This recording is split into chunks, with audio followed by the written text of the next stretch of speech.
Olá, bem-vindos a mais uma conversa com o especialista. Estamos aqui com a doutora Alessandra Caputo, que é médica ginecologista obstétrica. A Alessandra, ela tem residência, mestrado, doutorado, tudo pela UERJ, no Rio de Janeiro. Atualmente é professora da UERJ, obstetra da UFRJ, também no Rio de Janeiro. E a ideia com você, Alessandra, é discutir a respeito da atividade sexual na gestação. Muito obrigada mais uma vez, João. Sempre um prazer estar aqui com vocês. Ótimo.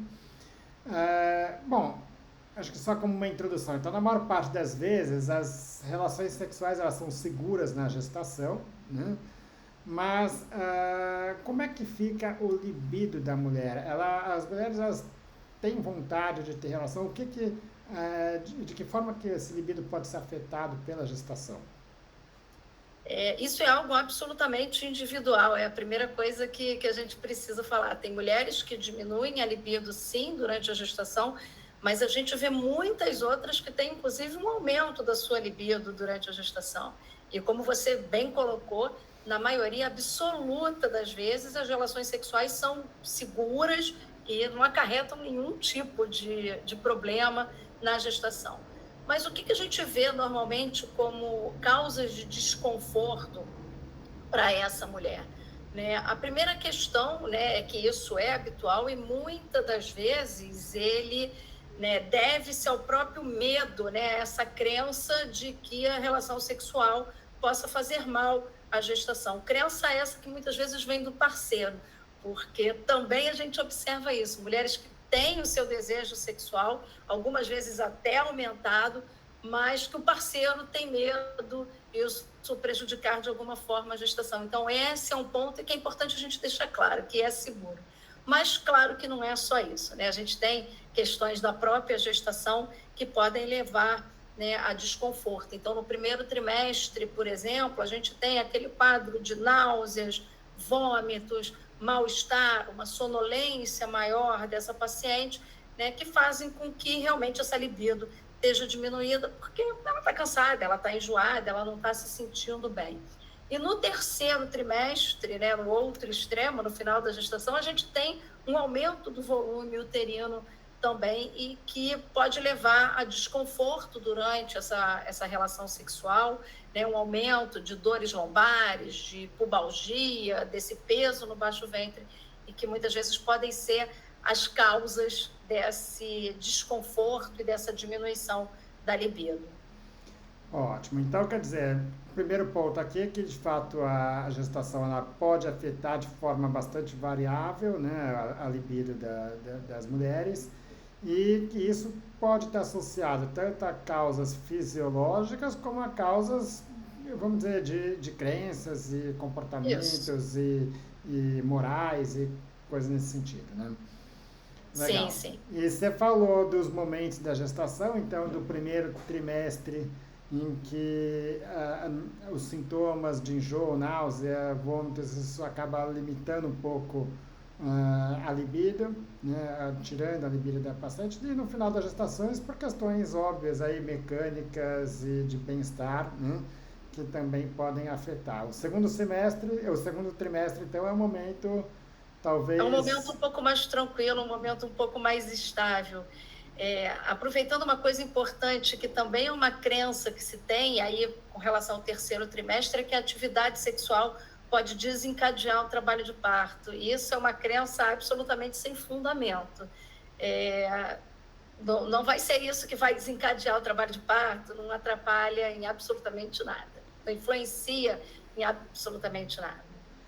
Ótimo.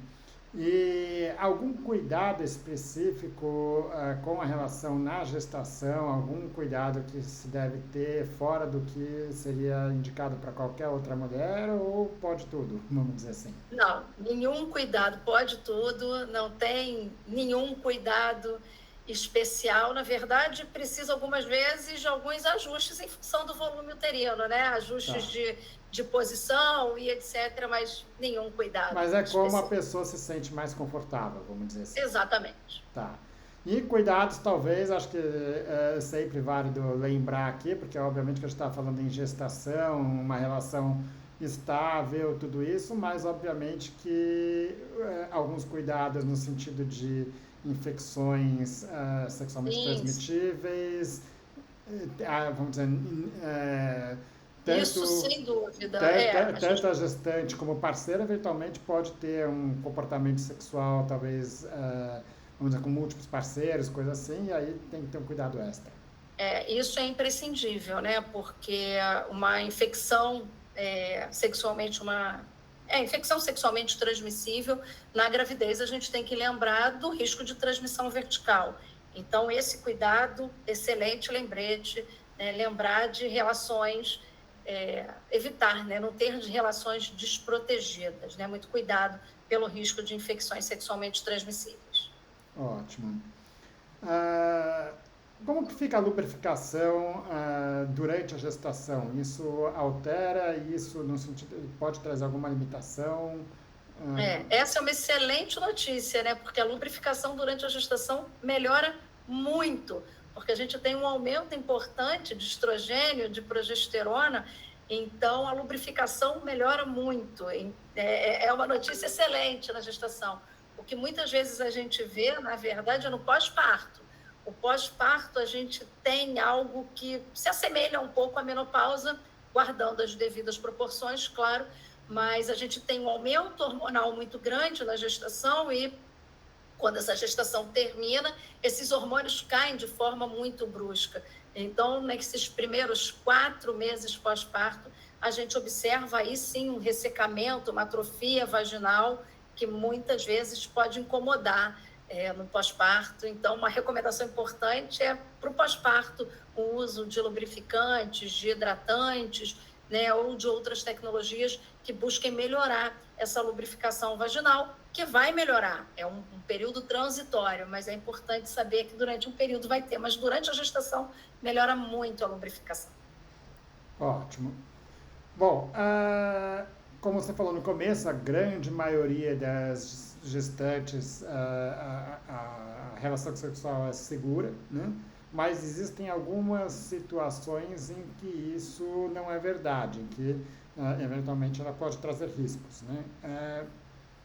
Quando que a relação sexual deve ser evitada na gestação? Então, a gente tem realmente algumas situações onde a gente deixa a relatividade sexual proscrita, né?